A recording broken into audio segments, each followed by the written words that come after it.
Mariupol में रूसी सेना की ओर से घेरे गए स्टील प्लांट में सुरंगों में छिपे 11 बच्चों समेत 50 और आम नागरिकों को शुक्रवार को सुरक्षित निकाला गया, जबकि वहां विशाल परिसर में छिपे लड़ाके रणनीतिक बंदरगाह शहर पर मॉस्को के पूर्ण कब्जे को रोकने के लिए डटे हुए हैं। रूसी सरकार की एजेंसी ने एक बयान जारी कर कहा है कि अड्रोवत्सल स्टील प्लांट से बचाए गए 50 लोगों में 11 बच्चे शामिल हैं। संयुक्त राष्ट्र और रेड क्रॉस की अंतर्राष्ट्रीय समिति के प्रतिनिधियों को इन्हें सौंपा गया है। यूक्रेन के उप प्रधानमंत्री ने पुष्टि की है कि 50 महिलाएं, बच्चे और बुजुर्ग विशाल परिसर को छोड़ने में कामयाब रहे और साथ ही रूसी एजेंसी ने कहा कि बचाव प्रयास शनिवार को भी जारी रहेगा। रूसी हमले से बर्बाद हुए शहर के आखिरी यूक्रेनी गढ़ में लड़ाई रूस के लिए हताशा उत्पन्न कर रही है और अटकलें हैं कि रूसी राष्ट्रपति व्लादिमीर पुतिन मारियुपोल की लड़ाई को जल्द खत्म करना चाहते हैं ताकि वो सोमवार को मनाए जाने वाले विजय दिवस के अवसर पर रूसी लोगों के सामने जीत का तोहफा प्रस्तुत कर सकें।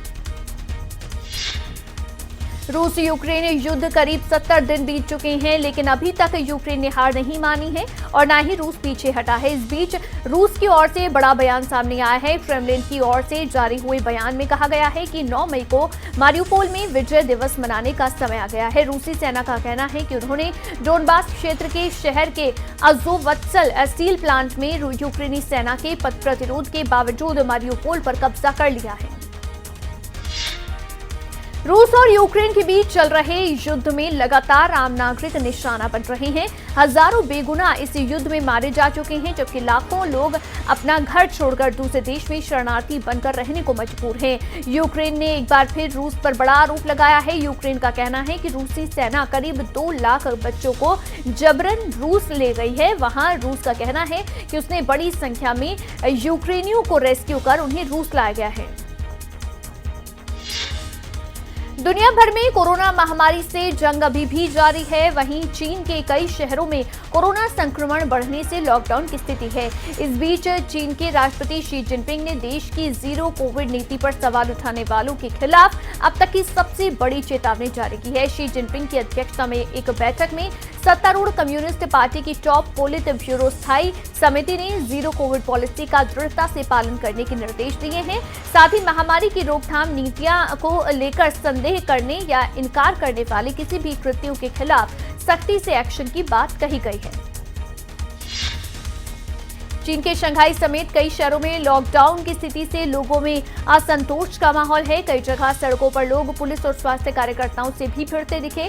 चीन की अर्थव्यवस्था को भी नुकसान पहुंच रहा है, लेकिन देश के शीर्ष नेताओं के ताजा बयान ने ये साफ कर दिया है कि चीन की सरकार निकट भविष्य के लिए अत्यधिक पारगम्य ओमिक्रॉन वेरिएंट को स्क्वैश करने के लिए तेजी से लॉकडाउन, सामूहिक परीक्षण और क्वारंटीन पर भरोसा करने के अपने दृष्टिकोण को और बढ़ा सकती है। बहरहाल देश में गंभीर आर्थिक गिरावट ने अर्थशास्त्रियों और व्यावसायिक अधिकारियों की भी चिंताएं बढ़ा दी हैं।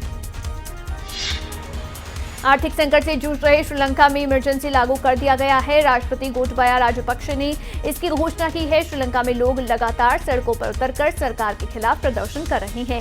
राजपक्षे का ये फैसला जनता की सुरक्षा और आवश्यक सेवाओं को बरकरार रखने के लिए है, ताकि देश का सुचारू रूप से संचालन सुनिश्चित हो सके। राजपक्षे ने उनके निजी आवास के बाहर जबरदस्त विरोध प्रदर्शन के बाद 1 अप्रैल को भी आपातकाल की घोषणा की थी। हालांकि 5 अप्रैल को इसे वापस ले लिया गया था। अब एक बार फिर राष्ट्रपति ने आपातकाल लागू करने का फैसला लिया है। पाकिस्तान के पूर्व प्रधानमंत्री इमरान खान की मुश्किलें बढ़ने वाली हैं। मौजूदा प्रधानमंत्री शहबाज शरीफ अब इमरान खान की संपत्ति और आय की फोरेंसिक जांच कराने वाले हैं। न्यूज एजेंसी की रिपोर्ट के मुताबिक सरकार ने पाकिस्तान तहरीक इंसाफ के केंद्रीय सचिवालय के 4 कर्मचारियों के बैंक खाते का डिटेल लेने का भी फैसला किया है, जिनकी पहचान ताहिर इकबाल, मोहम्मद नोमान अफजल, मोहम्मद अरशद और मोहम्मद रफीक के तौर पर की गई है। इमरान खान के नेतृत्व में इन 4 कर्मचारियों के निजी खातों में भारी रकम आने का रिकॉर्ड पाकिस्तान के सेंट्रल बैंक से मांगा जा रहा है और सबूतों के आधार पर इनकी गिरफ्तारी भी हो सकती है। अमेरिका में पिछले कुछ दिनों से इतिहास की सबसे बड़ी आग लगी हुई है। राष्ट्रपति जो बाइडेन ने इसे आपदा घोषित कर दिया है ताकि उत्तरी न्यू मैक्सिको के दूरदराज के क्षेत्रों में ज्यादा मदद पहुंचाई जा सके। तेज हवाओं के कारण आग की गति बढ़ी है, इसका असर लोगों की निकासी पर पड़ा है। दक्षिण पश्चिमी अमेरिका के पर्वतीय प्रांत न्यू मैक्सिको की गवर्नर मिशेल लुट्रान ग्रिशम ने बताया कि क्षेत्र में बड़े पैमाने पर फैली जंगल में आग के कारण करीब 6000 लोग वहां से जगह खाली करने को मजबूर हो गए हैं।